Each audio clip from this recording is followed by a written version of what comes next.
So we're going to take a look at how we complete the authorization log at V&E.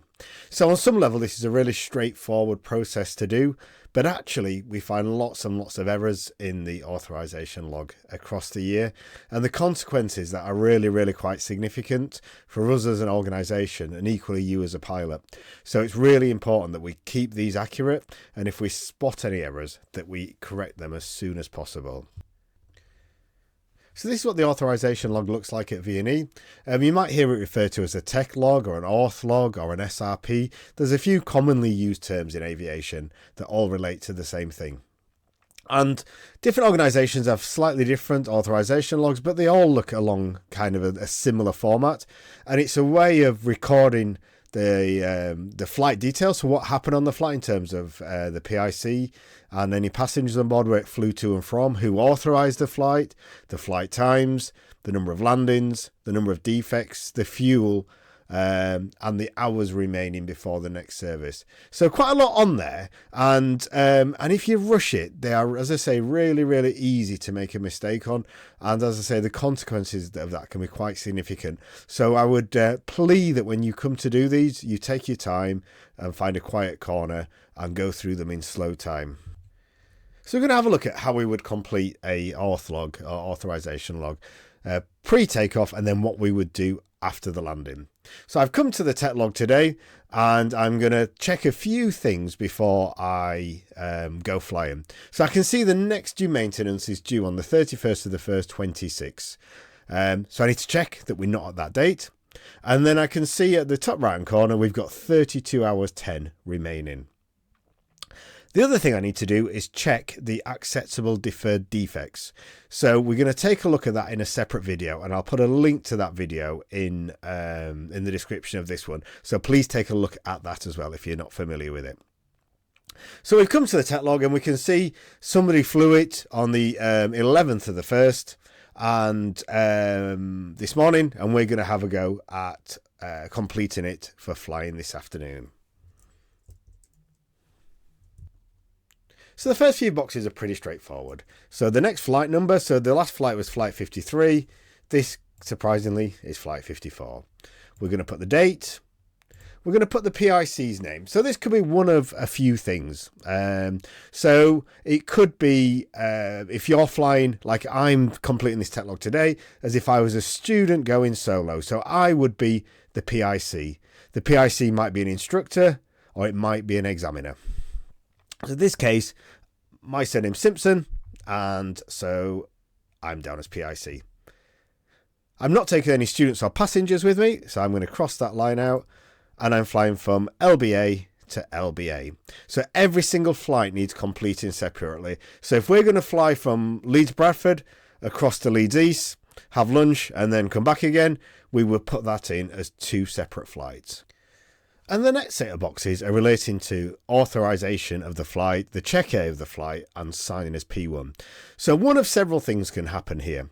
So if you have a PPL and you're renting this as a self-hire aircraft for us, then you can sign all of those boxes yourself. So you can authorize yourself, you can check A yourself, and you can sign as P1. I'm not, though. I'm a student that's about to go solo. So my instructor has authorized my flight. So my instructor is AJ. My instructor's also done the check A on the flight. So I'm not qualified to do that yet. So my instructor has done the check A, and that was done at the beginning of the day. But I'm P1 for the aircraft, so I'm going to sign for that. So I'm going to initial that. And that's everything I need to sign and complete before I take off. And then I'm going to take the tech log with me, and I'm going to go flying.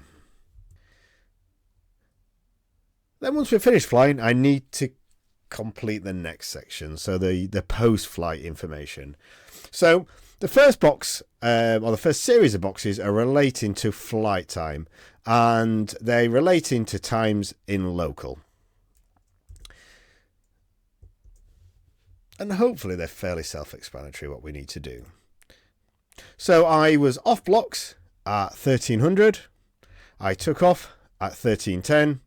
I landed at 1355, and I was back on blocks at 1400. So that's all completed in there. So then I've got 2 boxes to complete, and this is where the confusion sometimes occurs and where we can get some errors. So the total time is the off blocks to on blocks, and that's what you'll put in your logbook.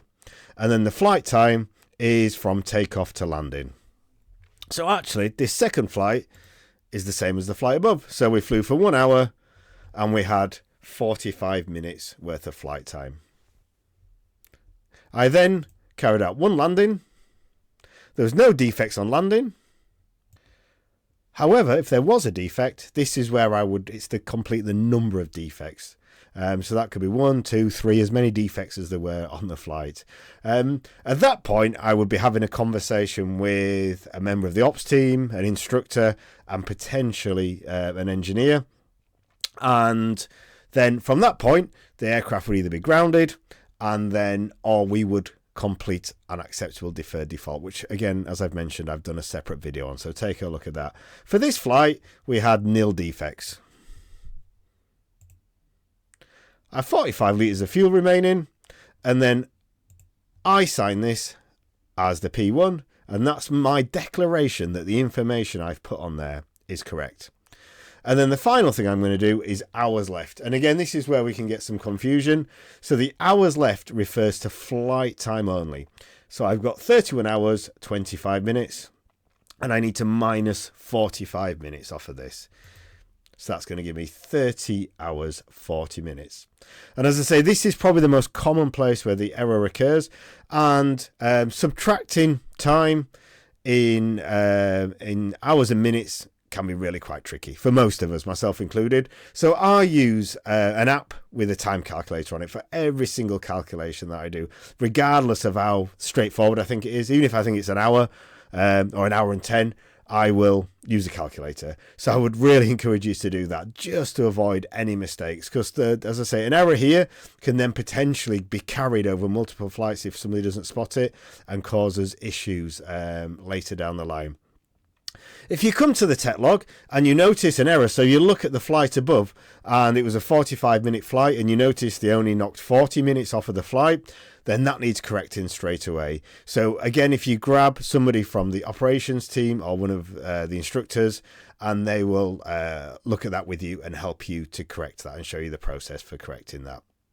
So I hope you found that useful. As I say, on the surface, a very straightforward process, but something that we do get lots of errors with. So, as I say, please take your time and fill these in as accurately as possible for us.